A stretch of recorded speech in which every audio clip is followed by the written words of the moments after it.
అందరికీ నమస్కారం. 17/11/2025 సోమవారం తిరుపతి వైద్య ఆరోగ్య శాఖ కార్యాలయం ముందు ధర్నా చేయబడుతుందన్న విషయాన్ని మీడియా ద్వారా ప్రజానికానికి తెలియజేసుకుంటున్నా. ఈ వైద్య ఆరోగ్య శాఖ కార్యాలయంలో పనిచేస్తున్న పబ్లిక్ ఇన్ఫర్మేషన్ ఆఫీసర్ గోప్యంగా ఉంచాల్సిన సమాచారాన్ని బహిర్గతం చేసి నాపైన భౌతిక దాడులకి ప్రేరేపించడం జరిగింది. ఈ భౌతిక దాడులకు పాల్పడిన పుత్తూరు ఎంబీ రోడ్లో వేల్మొదలియార్ హాస్పిటల్ యాజమాన్యం నా ఇంటిపై వచ్చి దౌర్జన్యానికి పాల్పడడం, నా సహచరుడిని కూడా ఘోరాతి ఘోరంగా మాట్లాడటం జరిగింది. ఇందుకు నిరసనగా 17వ తేదీ 11వ నెల 2025 సోమవారం పెద్ద ఎత్తున ధర్నాలో ప్రజానికం పాల్గొని విజయవంతం చేయాలని నేను అందరికీ విజ్ఞప్తి చేస్తున్నా. ఆర్టీఐ సమాచారం దరఖాస్తు రాసిన వ్యక్తిపై ఫిర్యాదుదారుడిపై పోలీసు కేసు నమోదు చేయకూడదని సమాచార హక్కుల చట్టం తెలియజేస్తూ ఉంది. అసలు రహస్యంగా ఉంచాల్సిన సమాచారాన్ని పబ్లిక్ ఇన్ఫర్మేషన్ ఆఫీసర్ బహిర్గతం చేయడం నేరం. మొత్తం కూడా తిరుపతి జిల్లా వైద్య ఆరోగ్య శాఖలో పనిచేస్తున్న అధికారులు మొత్తం లంచాలకు పాల్పడుతున్నారన్న విషయాన్ని నేను తేటతెల్లంగా చెప్పగలను. ఇందుకు నా చేత తగిన ఆధారాలు ఉంది. మరి తిరుపతి జిల్లాలో అనేక వందల హాస్పిటల్స్ ఈ రోజుకి పర్మిషన్ లేకుండా, ప్రభుత్వ అనుమతులు లేకుండా హాస్పిటల్ నడుపుతూ ఉంటే ఈ వైద్య ఆరోగ్య శాఖ అధికారులు ఎందుకు పట్టించుకోలేదని ఈ సందర్భంగా నేను వాళ్ళని ప్రశ్నిస్తున్నా. ఇలాంటి దుర్మార్గాలకు ఒడిగట్టిన అధికారులు న్యాయాన్ని ప్రశ్నించే ఆర్టీఐ కార్యకర్తల పైన భౌతిక దాడులకు ప్రేరేపించడం దారుణం, దుర్మార్గం. దీన్ని ఖండించి పెద్ద ఎత్తున ధర్నా జరగబోతా ఉంది. తిరుపతి వైద్య ఆరోగ్య శాఖ కార్యాలయం ముందు ప్రజలు పెద్ద సంఖ్యలో పాల్గొని ధర్నాన్ని విజయవంతం చేయాలని కోరుతూ మురగారెడ్డి సమాచార హక్కుల వేదిక, పుత్తూరు, తిరుపతి జిల్లా.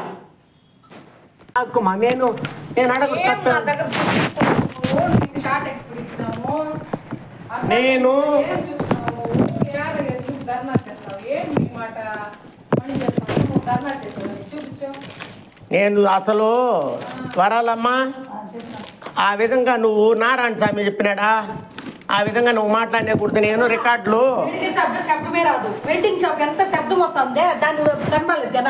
అది కాదమ్మా, గోడ అయితే పగిలిపోయినది అదంతా గోడ కనబడదా? చెప్పు, దాన్ని మేము సరి చేసుకుంటాం. సరే, అదే కదా నువ్వు చెప్పింది. మాట్లాడదాం. నేను రికార్డులని ఎతకాలా? ఇప్పుడు ఎక్కడికా? నువ్వు ఎక్కడ పోతాం అక్కడ. ఎక్కడికా? నువ్వు ఎక్కడ చెప్తా ఇక్కడే కూడా కూర్చొని మాట్లాడదామా? నేను తీసుకొని వస్తా రికార్డు. నేను ఏం పంపించినా మిమ్మల్ని ఏమైనా తప్పుగా మాట్లాడినానా, తప్పుగా రాసినానా, చట్టం ఉందా లేదా అని తెలుసుకొని మాట్లాడదాం. పోలీస్ కంప్లైంట్ కూడా ఇవ్వాలంటే నాకు అభ్యంతరం లేదు. సరేనా? అసలు ఈ విధంగా రాకూడదు, తప్పదు. నేను వెల్డింగ్ షాప్ ఎంత ఇదోల శబ్దం వస్తుందా? నువ్వు ఫిర్యాదు పెట్టు. అంటే వెల్డింగ్ ఎట్టొస్తా అమ్మా, నేను చెప్పేది నువ్వు ఫిర్యాదు పెట్టు. నాది ఇప్పుడు నువ్వు ఫిర్యాదు పెట్టు. నేనేమన్నా వద్దన్నానా? నువ్వు ఫిర్యాదు పెట్టు మా. నువ్వు మున్సిపల్ అధికారికి పెట్టు. నా ఇంటికాడ ప్రాబ్లంగా ఉంది అని పెట్టు. నేను వద్దనలా. మీకేమన్నా ఇబ్బందిగా ఉంది? ఎవరికే? మేము ఐ క్లినిక్ పెట్టింది, మీకేమి ఇబ్బంది అని నేను రాయలేదే. నేను రాయలే. మీకెవడో ఇచ్చినాడు చూడు సమాచారం అధికారి, వాడిని తీసుకొని మధ్యస్థం చేద్దాం. ఏమని వాడిని డిఎంహెచ్ఓని మీ ఇంటికాడ తొడుకోమంటామంటావా? నువ్వెందుకు వచ్చినావు? పిన్న వాళ్ళ వస్తారు నువ్వు దగ్గర రావాలా? ఏమని? ఎందుకు వస్తాడు? వచ్చేటప్పుడు వస్తాడు. ఏం వచ్చేటప్పుడు వస్తాడు? అసలు ఈ విధంగా ఇంటికాడికి రాకూడదు. నువ్వు రాసేది మంచిది, మేము ఇంటికాడ వచ్చేది. అమ్మా, నాకు చట్టం ఉంది. నువ్వు ఇంటికాడికి రావడానికి చట్టం లేదు. నువ్వు రాసేది నువ్వేం చట్టం ఉంది? నాకు ఉంది. లేదు, నువ్వు ఎందుకు రాస్తావు? ఇదేం సీనా ఇదే? నువ్వుకే ఫోన్ పెట్టి ఇచ్చేసేదానికి అవుతుందా? సీనా ఇదే? సీన్ చేస్తున్నావా? సీన్ చేస్తున్నావు.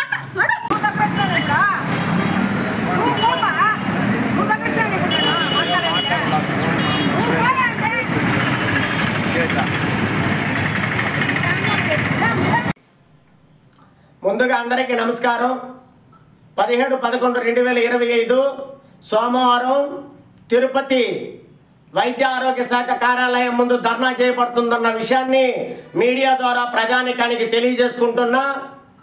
ఈ వైద్య ఆరోగ్య శాఖ కార్యాలయంలో పనిచేస్తున్న పబ్లిక్ ఇన్ఫర్మేషన్ ఆఫీసర్ గోప్యంగా ఉంచాల్సిన సమాచారాన్ని బహిర్గతం చేసి నాపైన భౌతిక దాడులకి ప్రేరేపించడం జరిగింది.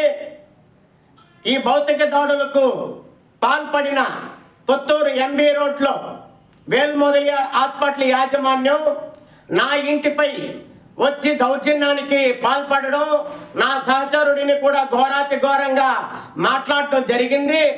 ఇందుకు నిరసనగా 17వ తేదీ 11వ నెల 2025 సోమవారం పెద్ద ఎత్తున ధర్నాలో ప్రజానికం పాల్గొని విజయవంతం చేయాలని నేను అందరికీ విజ్ఞప్తి చేస్తున్నా. ఆర్టీఐ సమాచారం దరఖాస్తు రాసిన వ్యక్తిపై, ఫిర్యాదుదారుడిపై పోలీసు కేసు నమోదు చేయకూడదని సమాచార హక్కుల చట్టం తెలియజేస్తూ ఉంది. అసలు రహస్యంగా ఉంచాల్సిన సమాచారాన్ని పబ్లిక్ ఇన్ఫర్మేషన్ ఆఫీసర్ బహిర్గతం చేయడం నేరం. మొత్తం కూడా తిరుపతి జిల్లా వైద్య ఆరోగ్య శాఖలో పనిచేస్తున్న అధికారులు మొత్తం లంచాలకు పాల్పడుతున్నారన్న విషయాన్ని నేను తేటతెల్లంగా చెప్పగలను. ఇందుకు నా చేత తగిన ఆధారాలు ఉంది. మరి తిరుపతి జిల్లాలో అనేక వందల హాస్పిటల్స్ ఈ రోజుకి పర్మిషన్ లేకుండా, ప్రభుత్వ అనుమతులు లేకుండా హాస్పిటల్ నడుపుతూ ఉంటే ఈ వైద్య ఆరోగ్య శాఖ అధికారులు ఎందుకు పట్టించుకోలేదని ఈ సందర్భంగా నేను వాళ్ళని ప్రశ్నిస్తున్నా. ఇలాంటి దుర్మార్గాలకు ఒడిగట్టిన అధికారులు న్యాయాన్ని ప్రశ్నించే ఆర్టీఐ కార్యకర్తల పైన భౌతిక దాడులకు ప్రేరేపించడం దారుణం, దుర్మార్గం. దీన్ని ఖండించి పెద్ద ఎత్తున ధర్నా జరగబోతా ఉంది. తిరుపతి వైద్య ఆరోగ్య శాఖ కార్యాలయం ముందు ప్రజలు పెద్ద సంఖ్యలో పాల్గొని ధర్నాన్ని విజయవంతం చేయాలని కోరుతూ మురగారెడ్డి సమాచార హక్కుల వేదిక, పుత్తూరు, తిరుపతి జిల్లా.